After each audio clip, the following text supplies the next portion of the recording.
Here's something I never want you to say. Here's something I never want to have to say.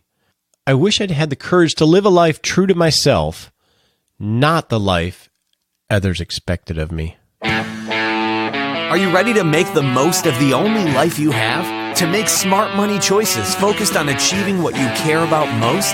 Here to help you balance living well today without sacrificing your tomorrow is the Retirement Answer Man, Roger Whitney.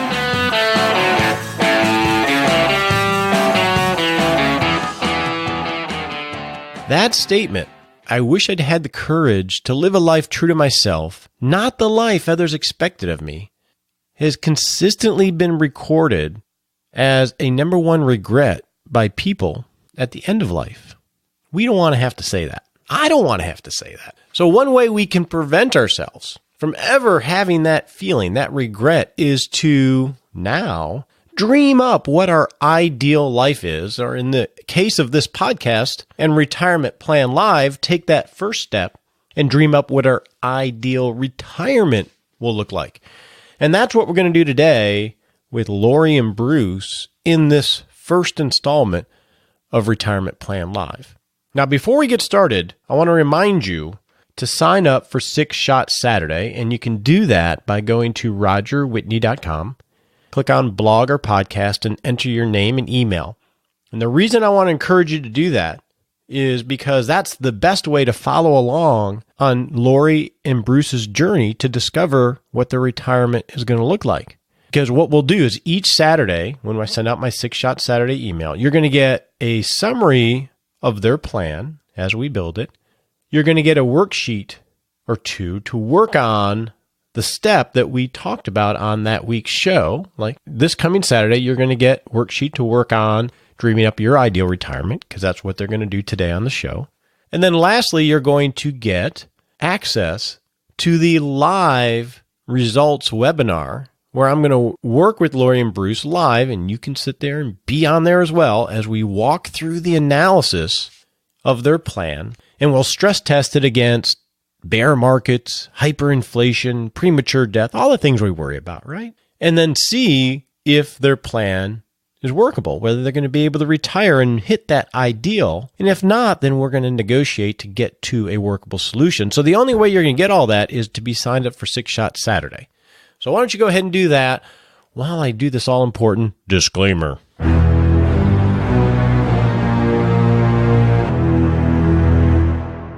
It's funny, some people get annoyed by this disclaimer so early in the show, but I'll be honest with you, I think it's one of the most important parts of the show.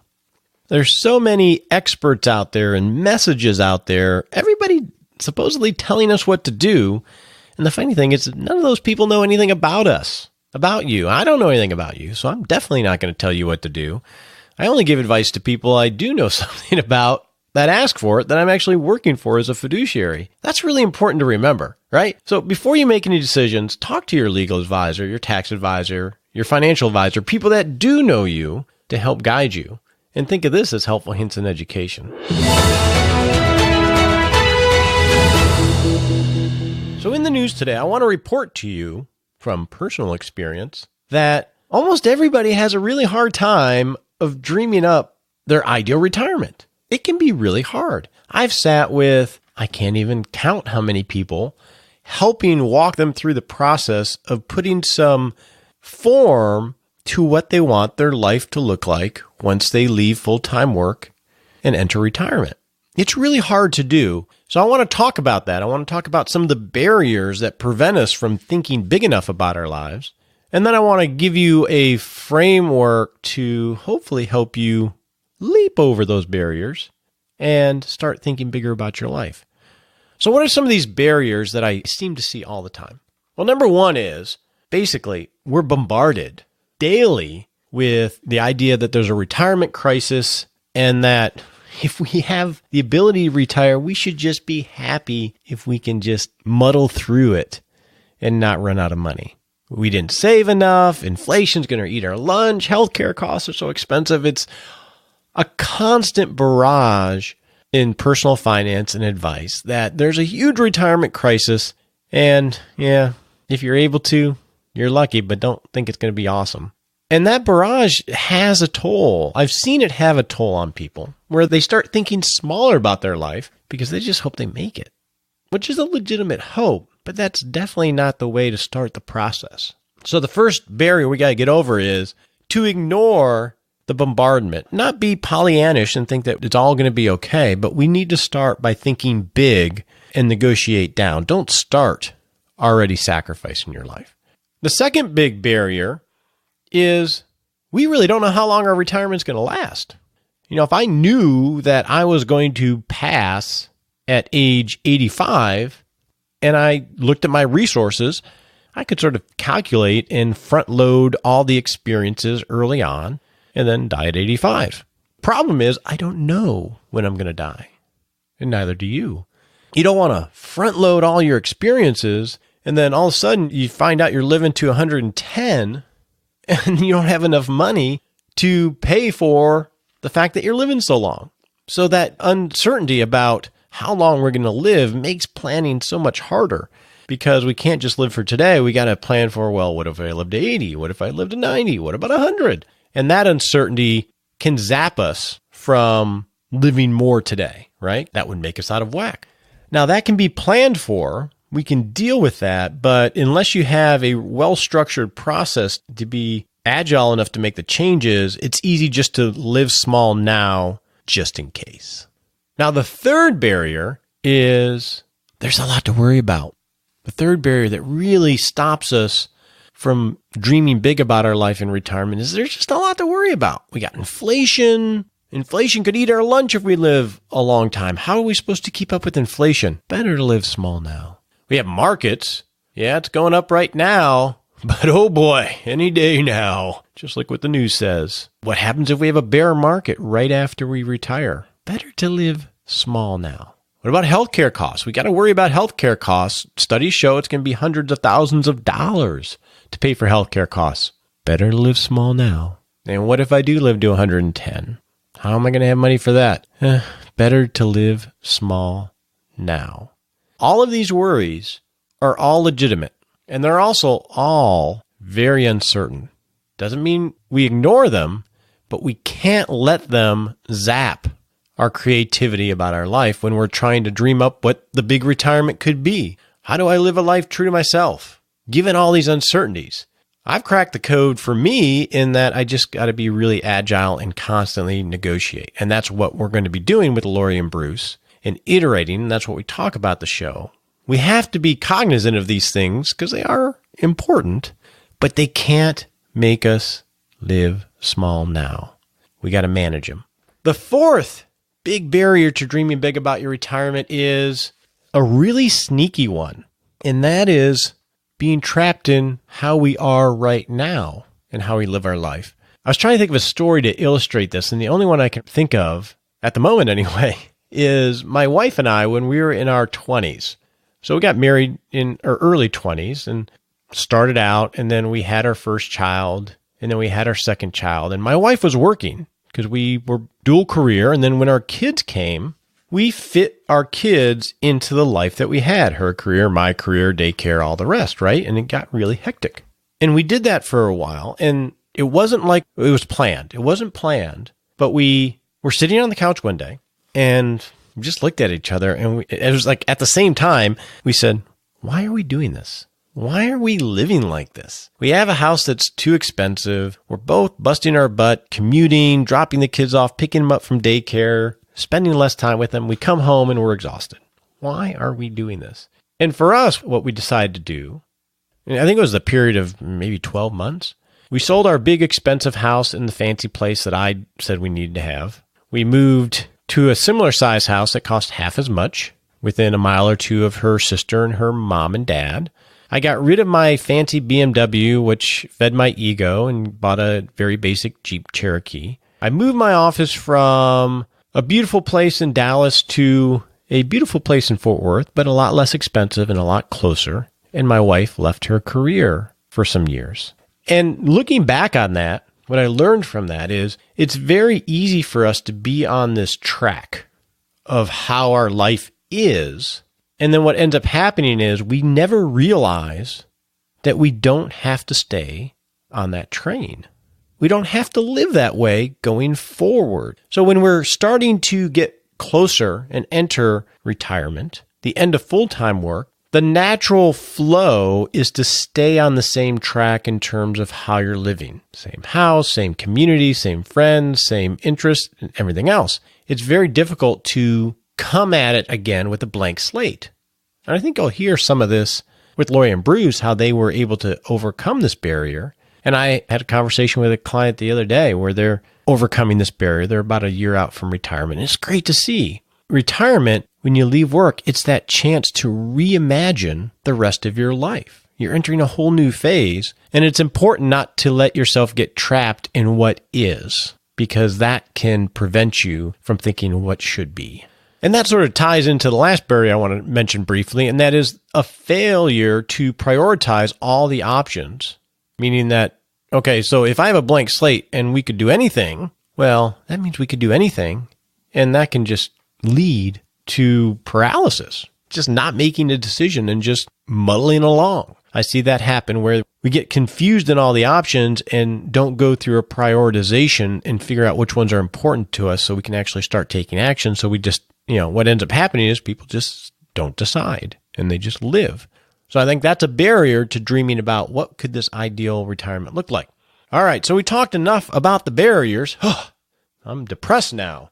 How do we get over these? So I'm going to give you two frameworks to think about as you're dreaming up your ideal retirement. The first one is one that we've talked about before, which is starting off thinking about what your needs are, meaning what, from a monetary perspective, do you need to live? Pay the house, pay the mortgage, pay the utilities, eat out, have some basic entertainment, all the things that just you need to just live. Not necessarily on rice and beans. In this needs category, it's to live a good life. And define what that is, what a good basic life is, and try to put some numbers to it. And then once you've done that, then start to identify what are some of those aspirational things, the wants of life, right? A good life is great. Wants could be travel, they could be gifting to kids, they could be certain purchases or experiences you want to make sure that you have, especially early in retirement. So it's like the salt of life. That's a way of thinking about it. If you've got spaghetti, it's pretty bland, but you can put some Parmesan on there and some oregano and all the spices. Now it's a little spiced up. That's what the wants category is. And then lastly, what are your wishes? What are the things you really want? You really don't know if you can do it, but if you could, it would be pretty cool. And you'll get a worksheet in Six Shot Saturday that outlines and gives you some ideas of what those might be. So that is how I would start thinking big about your retirement. Start small. What do we need just to live a good life right now? Then add on the salt, and then add on the big guns of what some aspirational things are. So 2 thoughts on this. Number 1 is, don't worry about getting the numbers dialed in. It's very easy for us to want to get down into the tactics really quickly, and that can zap our creativity. So when you think of a wish or a want that you have, let's say it's travel every year for the first 10 years of retirement, don't go try to budget it right now. Just take a guess at it. We'll say that's $10,000 a year. Or if you're an international person, let's say that's $20,000 a year. Just take a guess at it. There'll be time going forward to refine what that number is. This is the dream stage. We're just dreaming it up. We'll work on the details later on when we get into it. So don't get to the details too early on trying to really dial it in, because that will zap your creativity. That's number 1. And number 2, now is not the time to be reasonable. Reasonable comes in step 2, 3, 4, and 5. So when I say dream up your ideal retirement, I want you to do it from the mindset that you could really have everything. Don't look at your balance sheet or your current situation to define what your ideal is. So we'll do that later. Right now, I want you to think big about your retirement. Where I see people trip up when they're thinking of their needs, wants, and wishes, especially people that are savers, that are stewards, that are, happy with what they got, is don't think of this as a shopping list necessarily from a things standpoint, right? Things are not a great place to find happiness or greatness in life. So don't define it as I want an RV or I want a boat. Now, you can do that. Those definitely can be part of that. But if that's not really shooting your, creative juices, then think about experiences. What are the experiences you want to have? Those can be in the wants and the wishes. And we can put dollars numbers to those if we need to. So don't just think about it as a thing list. Think about it as an experience list as well. And so when you're thinking about that, here's letters that can maybe help you a little bit. It's FOR. So any time of life, and in retirement is no different, you always need an FOR. And that is, think about your family. What are the things or the experiences you want for you and your family? The more vivid you can get on those things, the more you can start to think bigger. I want the ability to always have everyone together at Thanksgiving. Okay, what does that mean? Well, they're going to have to travel to us or we to them. We might all be in different states, and they might have young families, so that's going to be hard for them. Maybe I could pay for everybody to come together at Thanksgiving every year, as an example. So what experiences do you want for you and your husband or wife, or for you and your family and friends? Okay, so that's the F, is family. The O is occupation. Now you're saying, wait a second, we're talking about retirement here. I don't want to work. Okay, let's think of occupation as what you get out of bed for. My wife, and I got to tell you something about my wife, and I'm breaking a rule because I'm not supposed to talk about her on the show. She admitted to me that she's starting to imagine what it would be like after her career, which is great for her. That's a good step for her. Her occupation, as I see it in retirement, quote unquote, would be buying very beat up old furniture and refinishing them and making them beautiful again and giving them away or selling them. Doesn't have to be about money. When I think of occupation, I think of what is it you're doing? What gets you out of bed in the morning? I know, gentlemen, his occupation was a hobby of handicapping horses. He spent hours on it. That's what he used to occupy his time and give his life some meaning. So that's what I mean by occupation. And then the R in the 4 is for recreation. What do you want to do from a recreational standpoint? That could be travel. For me, that's going to be bicycling tours and exploring nature on a bicycle in different places, or going to far off places I've never seen, maybe yoga. It could be knitting. What recreational things do you want for your family that could jive with your occupation? So use 4, the acronym 4, for family, occupation, and recreation to maybe spur some of your thinking. And you'll get a worksheet in 6 Shot Saturday to maybe help you with this a little bit. All right, enough about us. In the practical planning segment, let's see how somebody else is doing it in our conversation with Lori and Bruce.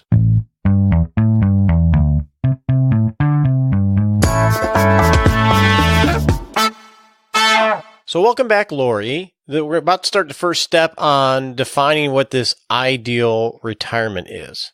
So I have a question for you. Based on last week, you said your desires are pretty simple. You're pretty happy and content. So did you have trouble trying to think from an ideal perspective? I think so. Yes, because I think we're the type that's always been careful with our money. And in our 20s, we were really stupid. And like buying a brand new truck right off the lot. And then when I graduated from college, buying a brand new car. We never buy brand new now. But so we finally got our act together that way. And so going forward, we've been, I guess, really pretty frugal. Okay. When I asked you to think of ideal as in don't leave anything out, think big, knowing that we'll negotiate later on. Did you guys have trouble? I don't know if you talked with Bruce about this, but did you guys have trouble of thinking big? Oh, yeah. I mean, I can mention some of the things I put down. Well, and we'll go through those here in a second. Yeah. But is there anything that you thought of, but then you said, no, I'm not going to put that down? Well, we've talked about travel. A lot of people talk about travel, and it's not quite as appealing to me as it used to be. There's still some places I'd like to go, but I think a lot of places have changed to the point where I don't know if I'd want to go there now, but I wanted to take a Panama Canal cruise for a while, and I think Bruce would like that. So maybe take a trip with my daughter and her husband, something Okay, like well, that. But as far as something really big, like I thought about a motorhome and motoring around the country, but I don't know if we would do that or not. So that's something. okay, so we'll play around with some of those a little bit. So let's start off here on the ideal retirement. Now, we have you working, and you work from your house, and you're sort of pre-tired right now. Mm-hmm. We have you doing that until age 65. Right. All right, so that's for you. And then Bruce is, like you mentioned last week, going to retire this year from his full-time work. He's leaving the man. He's not going to have to work for the man anymore. And then, so the first thing to think about in terms of if those are the dates that you were looking at to retire is, for the planning purposes, we're going to estimate that you live until age 93. And I know you expressed some worries about not aging, but the getting old part, and whether that's enjoyable. You shared some idea, some stories about your aunt last week. And then we're going to assume that Bruce lives to 91. So we're looking at a 29-year timeline of having to have your assets and whatever income sources you have support the kind of life or this ideal retirement we're going to look like. That's a long time. Yes. Yeah. I mean, it's very different than our parents or grandparents who, we're looking at maybe 10 years, maybe 15 years. We're looking at 30 years. Right. Now, you have a daughter. How old is she? She's 28. Okay. So we're looking at a timeline equivalent to the length of time that your daughter has been alive. Right. That's pretty crazy. It is. So let's go through some of these goals. Okay. So I'm just going to walk them through and we'll talk about them. The first one I want to talk about is, well, first we start from needs, wants, and wishes. So those basic needs, and that's just keeping the household on and groceries and just living the life, right?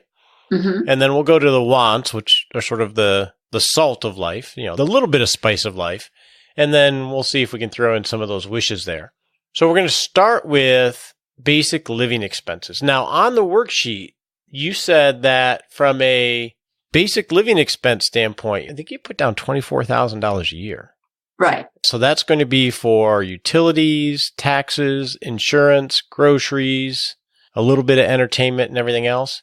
Right. Yeah, I put it down on a spreadsheet and I couldn't believe. Yeah, we just don't spend a whole lot of money. I thought that was a typo. Really? I know. I hear other people say, oh, I need, $6,000 in retirement, but our household expenses are very low. So that includes we have internet, everything paid off. So what roughly are your taxes on your home? The taxes are about $3,000. Okay. I'm just curious here because that seems like such a low amount. What about utilities? Our utilities are about $125 a month. For gas, electric? For both. And do you have cable? No, we don't. What do you pay for internet? I pay $70 a month for that. Okay. And then what about groceries? Groceries, I've got about $450 a month. Okay. I never try to do math live or on the show because my mind is not that agile. But I've got my spreadsheet up and I'm looking at it and I'm going down these line items you're asking me. So okay. And then do you guys go eat out at all? We eat out mainly on Sundays. Bruce is kind of a health nut, and so we rather fix our food at home. Okay. So this is a huge part of the equation. This is truly what you need to keep the lights on and live a life that you're pretty happy with. It's not like you're living where you feel like you're denying yourself things. Would that be accurate? We deny ourselves things that are not crucial. Like, I don't need to buy new clothes every month. I work from home. Bruce doesn't really care what he wears. So I'll go get things every, 2 or 3 times a year. I'll kind of do a big shopping spree. But we just don't really need that much. And we've done this for so long that it's just kind of a way of life. If there was something we would do, we would probably buy a few more things to make life a little more pleasurable or whatever. But as far as our needs, they are pretty much covered. Okay. Well, I'm going to ask you, it may seem an odd question. Are you guys happy? Yeah, we're happy. Like I said, it would be fun to have a little more money to spend. But right now we're just being real cautious and, trying to we're kind of in the process of really getting down to figuring out what our retired life is going to look like and how long our money's going to last and all of that. So we're trying to get things structured right now. And I wasn't asking, I'm not trying to equate spending to happiness. I'm just trying to get to, I'm guessing you find joy outside of consumerism. Right. Yeah. I mean, I have fun just going outside and reading on my deck or walking my dog or, things like that. Yeah, I'm kind of a homebody, I guess. Okay. So we're going to take that base spending need of about $2,000 a month, and we'll use an inflation factor of about 4%, 4.01%. So that's basically CPI since 2070. So we'll have it inflate. Now, inflation for you guys, given your base spending, is going to be much more rigid, meaning that you're not going to have a lot of flexibility on choices, right? Because you're living pretty lean, right? You live a pretty simple right life. now. Yeah. So it's not like you have a lot of luxuries that you can easily dial out in the event that life hits you, right? Right. Okay, so that's the base expense. Now let's go to healthcare, because that's going to be one that we all worry about. How do we pay for healthcare? Now you have a couple sources. We're going to factor in when you both hit Medicare. We're going to factor in that you're buying all the parts, Part B, Part D, Medigap insurance, and have a reasonable out-of-pocket of about $1,872 a year. And we'll share this input summary in Six Shot Saturday so everybody can have a basis and see all the assumptions that we're putting into the plan. Just that alone is going to be about $350,000 over the life that we're talking about. But that number can be really intimidating. But it's not like you're paying all that at once, right? This is an annual thing that happens over time. The thing that we need to figure out is you guys aren't 65 yet, and Bruce is leaving work. So talk to me about what your plan is for private insurance prior to Medicare. Well, I think we're going to I've already been investigating the MediShare, and there's quite a few plans out there now. I wrote down, I think, about 4 different plans that we could possibly do. And I might point out that even though we've had insurance on Bruce's insurance, since he's been working, we have never used it. So we're more of a natural health kind of couple. And so we really don't, I hate to say, hopefully we don't have to go to the doctor unless there's some kind of emergency or accident or something like that. And that's why we would be covered. Yeah, so you're looking at catastrophic type insurance, right? Right. Cancer, that big accident. So talk to me or us about this MediShare. What exactly is it? It's a medical sharing. Most of these are based on Christian principles. There was one I investigated last year more deeply. And then this year, I just have done some surface inspection of it. And I'm going to wait till later on to this year to really get into it. But it's based on, you have a premium you pay just like regular insurance. And you've got your deductible based on, like regular insurance. And depending on what you have, and they have different levels of plans, just like, Blue Cross or whatever. So you just choose one that you think you're going to use. But with some of them, I know one I investigated more deeply, your premium actually goes to someone and they tell you every month, well, your premium went to this person who's sick with this. And they actually tell you about the person. I mean, not the real name and all that, but some people, like, I haven't done it, but some people say they really get a lot of satisfaction on knowing that who their money is going to. And then if you don't need any money for yourself, then, you've just been covered just like regular insurance, but you actually know where your money's going. But the cost can be a lot less. I don't have them in front of me, but the amounts I was looking at was anywhere from $300, and I think that was a couple, $300 to $500 a month for that. Okay. So substantially less than traditional insurance. Right. So when we think of group health insurance, we think of HMOs and all those types of things. So really what this is like a true group.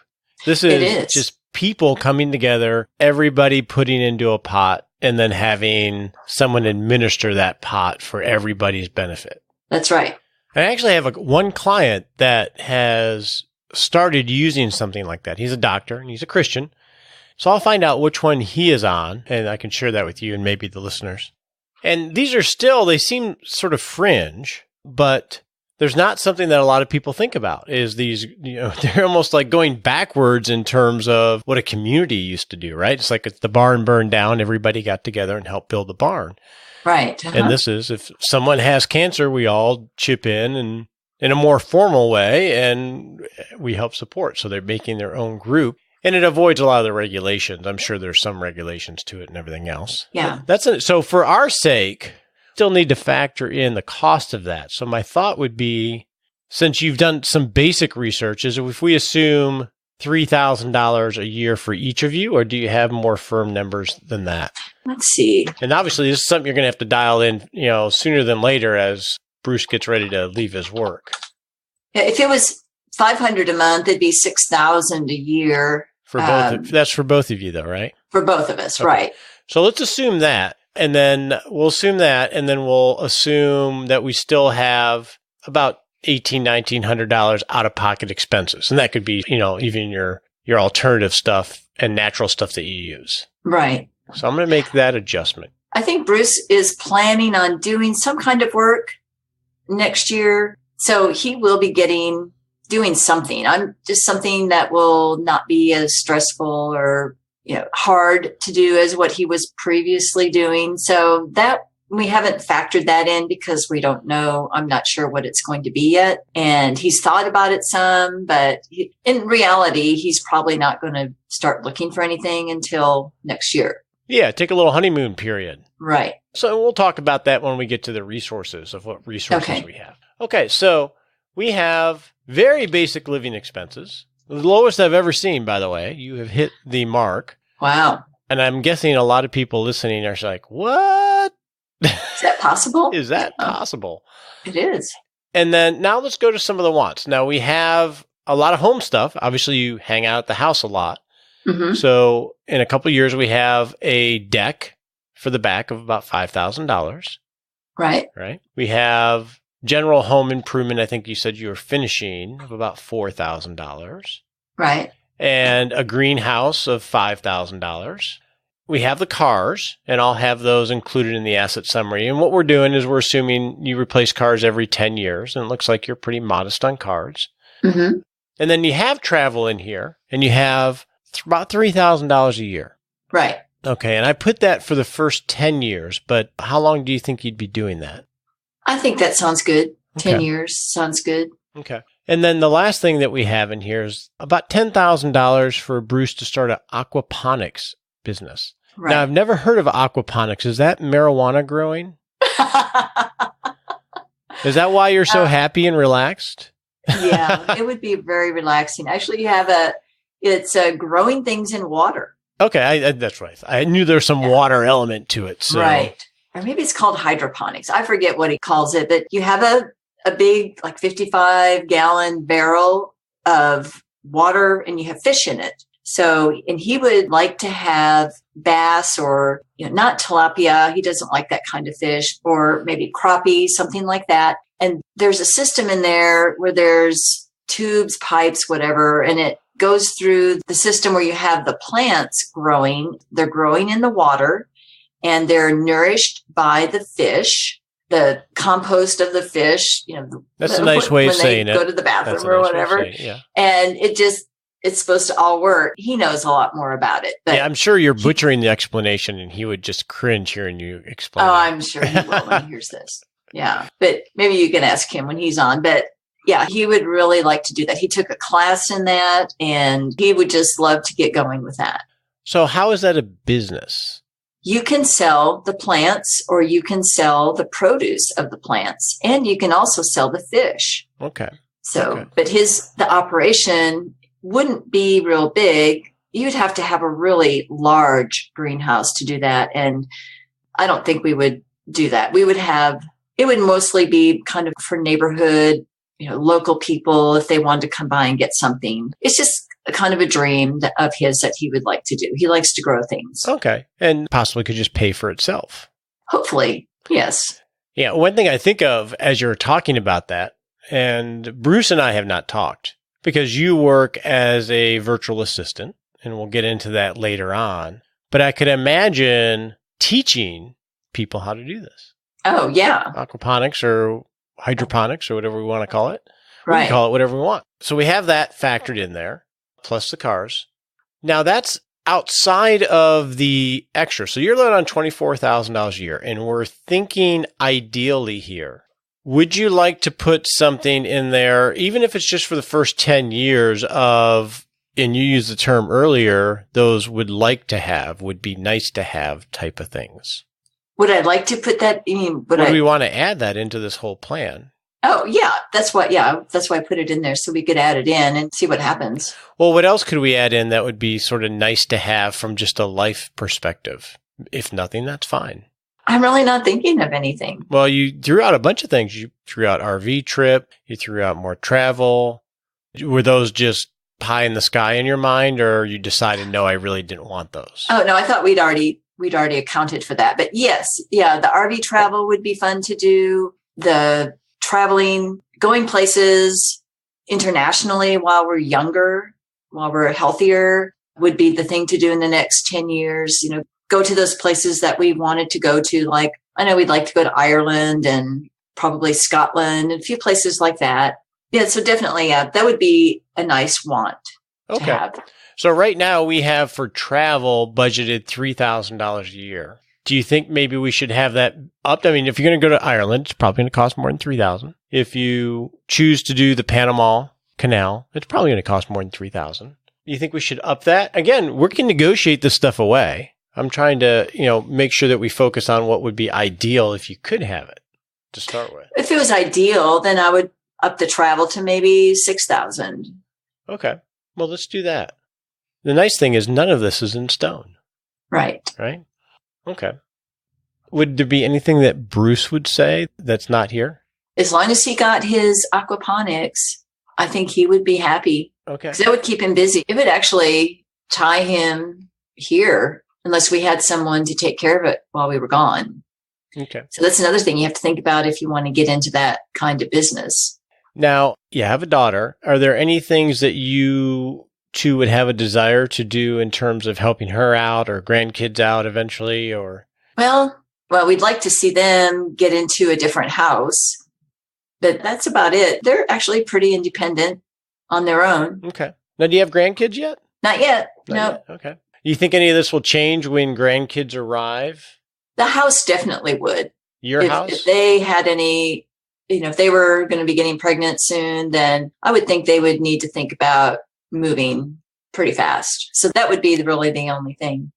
But in terms of what you guys do and travel and things like that, I mean, are you going to be, I know one of my partners, Lorna, in our office has a grandchild, and she's like in her renaissance with this kid. She babysits it. She watches it. I mean, she really is involved. They live on a lake and involved with the child on the lake. Do you think you're going to be doing a lot of that, or do you think that's going to change some of your lifestyle choices? Probably not on a daily basis because they live too far away. Okay. And we wouldn't be able to do that. A lot of my friends are doing that, though. They're very involved with their grandkids, but they live right here in town, but ours would not. So it would be more difficult. And one of the reasons we stay around here is because they're here. We maybe would want to have, we used to talk about having a house on the coast. We like the East Coast, but then we really didn't want to be that far away from them. So yeah, we kind of struck that off of our list. Okay. So all of these things, so like on the $24,000 a year, we're assuming all of this stuff is after tax money and always adjusted for inflation. So all these different things, healthcare, the cars, the aquaponics, if we're even using the word right, all of this is adjusted for inflation at about 4% a year. So what I'm going to do is in this 6-Shot Saturday, I'm going to send a summary of this ideal retirement so we can all see what it looks like. And we'll have a graph of, we basically built a cash flow timeline. We have today going out 29 plus years, and we've categorized all the expenses that you can think of to support an ideal life and factored in inflation and taxes. So that's in some ways the big sucking sound of money out of your life that we have to figure out what resources you have to be able to solve for them. So this was a good first step. Okay.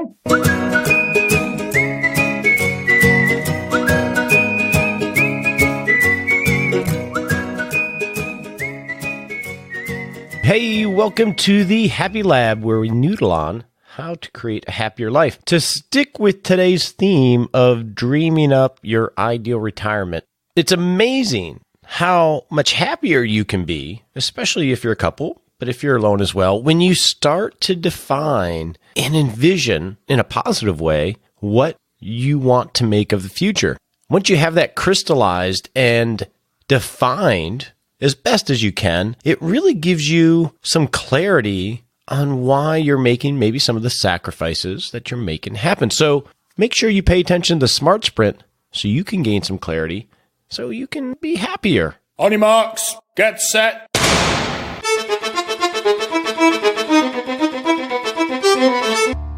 Hey, welcome to the Smart Sprint segment where we set a 7-day goal to take a little baby step to creating a great retirement. So yeah, you know what this one's going to be. In the next 7 days, sit down with the worksheets that you're going to get in 6 Shot Saturday and go through taking a first run or maybe a second or third run at defining what your basic needs are, what your wants are, and what your wishes are for retirement. Already retired? That's okay, because this is a process that you do over and over again. So get those worksheets from 6 Shot Saturday or the Learning Center at rogerwhitney.com. Complete those, and I would love to hear what you envision for your future.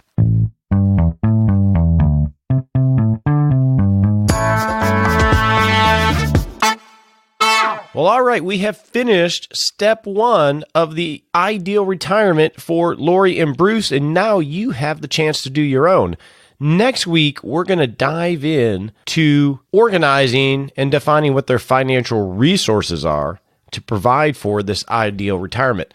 Now, before we leave, I have been getting a lot of emails of, hey, Roger, how can I get a copy of your book? Which I'm very honored and humbled that you want one. Now, obviously, it doesn't come out from Morgan James, my publisher, until March of 2018, but I have pre-release hard copies. And here's my deal. It is currently available on Kindle if you use a Kindle to read electronic versions. So if you would like a special pre-release hard copy of the book signed by me, go to Kindle, purchase the Kindle version of the book. I think it's like $8. I'm going to be selling the hard copies for around $10 or $15. Purchase the Kindle edition, read it, and give your honest review on the Amazon app, which will help me and help the book rise in the rankings so other people can discover it. Email me your review of the book as a verified purchase, and I will mail to you